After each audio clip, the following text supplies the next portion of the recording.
Hello दोस्तों, good evening. तो शुरू करते हैं हम आज के सेशन जो है। आज भी कल की तरह जो है 25 क्वेश्चन फिर से हिस्ट्री के मैं लेके आया हूँ आप लोगों के लिए। तो देखते हैं इसको ध्यान से और इसको याद करते हुए चलते हैं। तो सबसे पहले जो चैनल पर नए हैं कृपया करके चैनल को जो है सब्सक्राइब कर दें और वीडियो को लाइक कर दें और शेयर कर दें अपने दोस्तों के पास भी। ठीक है, चलिए शुरू करते हैं आज का पहला क्वेश्चन।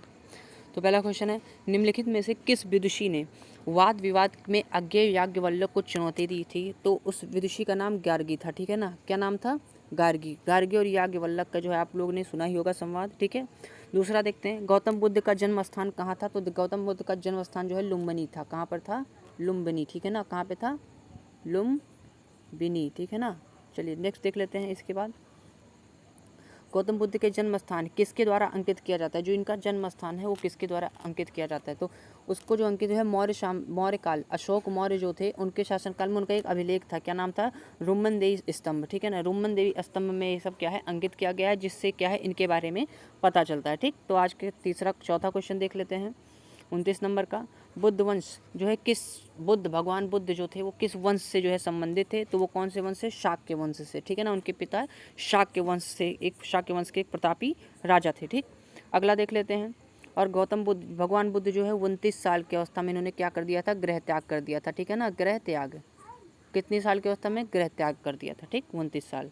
अगला, प्रथम बौद्ध परिषद कहाँ पर आयोजित की गई? अर्थात प्रथम बौद्ध परिषद से इनका कहना है कि प्रथम बौद्ध संगीति वो कहाँ पर हुई थी? तो राजगृह में की गई थी। ठीक है ना, और पांचवी बौद्ध परिषद का आयोजन किसके शासनकाल में किया गया था? तो पांचवी बौद्ध संगीत का आयोजन जो है हर्षवर्धन के काल में, हर्ष के काल में किया गया था। ठीक है, अगला देख लेते हैं। बुद्ध का अर्थ क्या होता है? तो बुद्ध का अर्थ क्या होता है? ज्ञान, ज्ञान की प्राप्ति। ठीक है, बुद्ध का अर्थ होता है। अगला, बुद्ध धर्म के समाज दो वर्गों में अपने साथ जोड़कर, बुद्ध वर्ग के समाज ने दो वर्गों को अपने साथ जोड़कर एक महत्वपूर्ण प्रभाव छोड़ा। तो वो दो वर्ग कौन से थे? पहले तो स्त्री वर्ग को उन्होंने जोड़ा था और दूसरा शूद्र वर्ग को। इनको जो है अपने साथ जो है इनको समान स्थान दिया, जिससे क्या है समाज पर काफ़ी ज़्यादा प्रभाव पड़ा। ठीक है, अगला, बुद्ध ने अपना प्रथम प्रवचन कहाँ दिया था? अर्थात उन्होंने अपना प्रथम उपदेश कहाँ पे दिया था? तो कहाँ पे दिया था इन्होंने अपना उपदेश? सारनाथ में। ठीक है ना, सारनाथ में दिया था। अगला है, धातु से बने सिक्के सबसे पहले कहाँ प्रकट हुए थे? मतलब कहाँ पर देखे गए थे? तो सबसे पहले धातु से बने सिक्के बुद्ध के काल में, गौतम बुद्ध के काल में क्या है प्रचलित हुए थे। अगला देख लेते हैं, प्रारंभिक बौद्ध धर्म ग्रंथों की रचना किस में की गई थी? तो प्रारंभिक बौद्ध धर्मों की रचना जो है पाली में की गई थी। अच्छा, और एक बात, भगवान बुद्ध में आरंभ में जो अपने भाषण दिए थे वो भी पाली भाषा में ही दिए थे। ठीक है ना, गौतम बुद्ध जी ने जो अपने भाषण दिए थे प्रारंभ में वो भी क्या है पाली भाषा में ही दिए थे। अगला देख लेते हैं, आरंभिक बौद्ध साहित्य किस भाषा में रचे गए? तो बौद्ध साहित्य भी जितने भी थे वो सारे भी पाली भाषा में ही क्या किए गए थे? लिखे गए थे। आगे देख लेते हैं, बौद्ध के पवित्र ग्रंथ का क्या नाम था? तो बौद्ध के पवित्र ग्रंथों का नाम क्या था? त्रिपिटक। ठीक है ना, इसमें बौद्ध धर्म और संघ तीनों विषयों के बारे में क्या है अच्छे से बताया गया था। ठीक है ना, त्रिरत्न जिसे कहते हैं, त्रिरत्न के नाम से भी क्या है जानते हैं हम इसे। अगला, बौद्ध धर्म में बुल बुल मतलब होता है सांड से यहाँ पर लिया गया है, का संबंध बुद्ध के जीवन की किस घटना के साथ है? तो जन्म। बुल का निशान अर्थात सांड का निशान उनके जन्म को क्या है इंगित करता है। भगवान बुद्ध के जन्म को इंगित कौन करता है? तो सांड। ठीक है ना, कौन करता है? सांड, बुल। ठीक है ना, ध्यान रखिएगा ये बात। अगला, भारत में 5वीं शताब्दी के प्राचीन विश्वविद्यालय की स्थापना कहाँ हुई थी? तो नालंदा। ठीक है ना, कहाँ पे हुई थी? नालंदा। अच्छा, नालंदा को ध्वस्त भी किसने किया? बख्तियार खिलजी। ठीक है ना, बख्तियार खिलजी को नालंदा ने। ऐसा माना जाता है कि नालंदा को जब ध्वस्त किया था तो 6 महीने तक जो है आग जो है नालंदा विश्वविद्यालय में जलती रही है। ठीक है ना, अगला देख लेते हैं,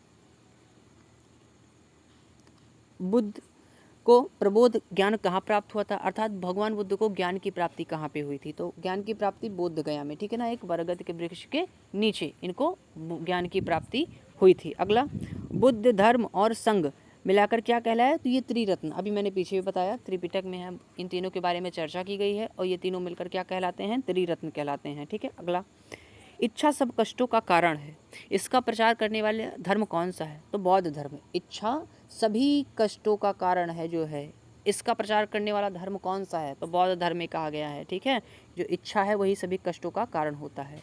अगला, बौद्धों के पवित्र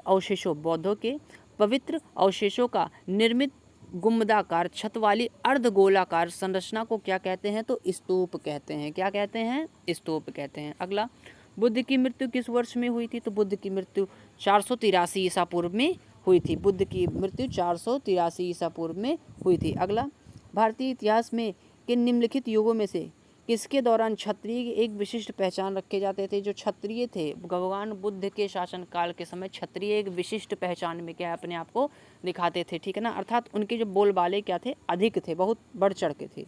अगला देख लेते हैं, महावीर कौन थे? तो महावीर कौन थे? 24वें तीर्थंकर थे, ठीक है ना। भगवान महावीर जो है जैन धर्म के 24वें तीर्थंकर थे, ठीक है ना।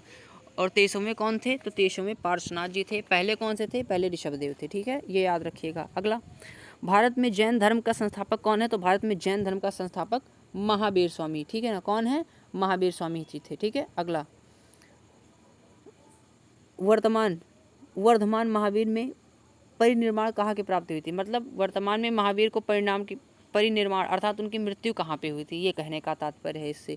तो पावापुरी, ठीक है ना, कहाँ पे? पावापुरी में हुई थी। अगला लास्ट क्वेश्चन और अंतिम, जैन साहित्य को क्या कहते हैं? तो जैन साहित्य को क्या हम अंग के नाम से भी जानते हैं। ये काफ़ी इंपॉर्टेंट है क्वेश्चन आज के लिए।